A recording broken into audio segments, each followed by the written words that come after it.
¿Qué tal amiga y amigo? Bienvenidos a este segmento que es el neoliberalismo. Como ya hemos dicho, el neoliberalismo a su paso arrasa con la economía de los pueblos, succiona, exprime y absorbe toda su riqueza, originando un desequilibrio y malestar en la economía, porque para no perder el control de su economía el Estado debe poseer bienes productivos para mantener un permanente crecimiento en todas sus áreas.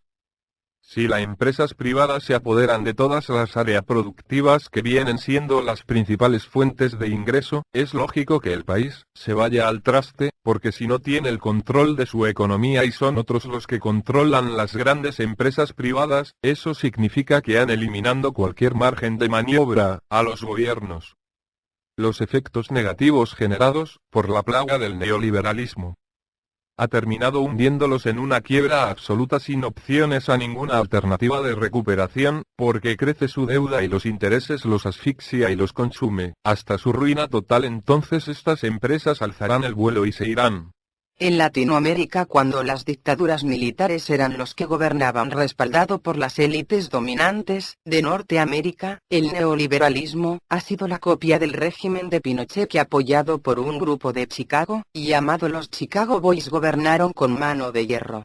El país fue puesto en cuarentena y su gente sometida a torturas espantosas y otros fueron ejecutados, masacrados y acribillados a balazos, un genocidio sin precedentes que ha registrado la historia latinoamericana, los mismos que fueron repudiados desde muchos lugares del mundo, pero hubo también grupos que apoyaban y admiraban a las dictaduras militares que ejecutaban la masacre hasta acabar con cualquier vestigio de resistencia y oposición. Estas eran las élites norteamericanas, capitaneadas por las dictaduras militares, con las matanzas masivas que se llevaron a cabo, cuyos cadáveres de sus víctimas iban a parar en fosas comunes, y el pueblo chileno recuerda el paso sangriento de las dictaduras militares, así como los demás países que fueron víctimas de esos despiadados criminales genocidas, que jamás se imaginó, pero no sería la única ni el último país en sufrir este tipo de azote. Desafortunadamente, han sido todos los países latinoamericanos los que han tenido que sufrir ese tipo de plaga sangrienta y asesina, que arrasó con miles de personas inocentes que murieron en esas manos criminales que terminaban con todos aquellos que consideraban sus enemigos.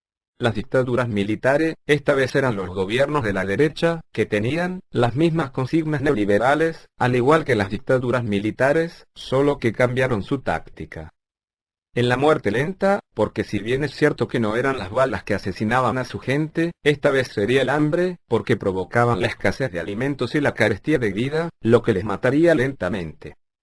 Esa era la consigna de los gobiernos de la derecha, porque son los títeres directos de las mismas élites que aplican las políticas neoliberales, y cumplen con las mismas consignas de las dictaduras militares, que robaban y permitían el saqueo. Lo mismo lo que sucede en la actualidad en los países donde gobierna la derecha, son corruptos que roban y dejan el libre saqueo, que no sería el libre comercio sino el libre saqueo, porque al privatizarlo equivale el regalarlo todo, quitarle un patrimonio que le costó años de esfuerzo y mucho sacrificio, para que delincuentes disfrazados de políticos se lo lleven todo y gratis, porque el dinero que recibieron por la venta de patrimonio del pueblo se lo reparten entre unos pocos avivados, permitiendo así el saqueo permanente y continuo de todos los recursos que poseen los países. De momento solo me queda deciros, gracias y hasta la próxima.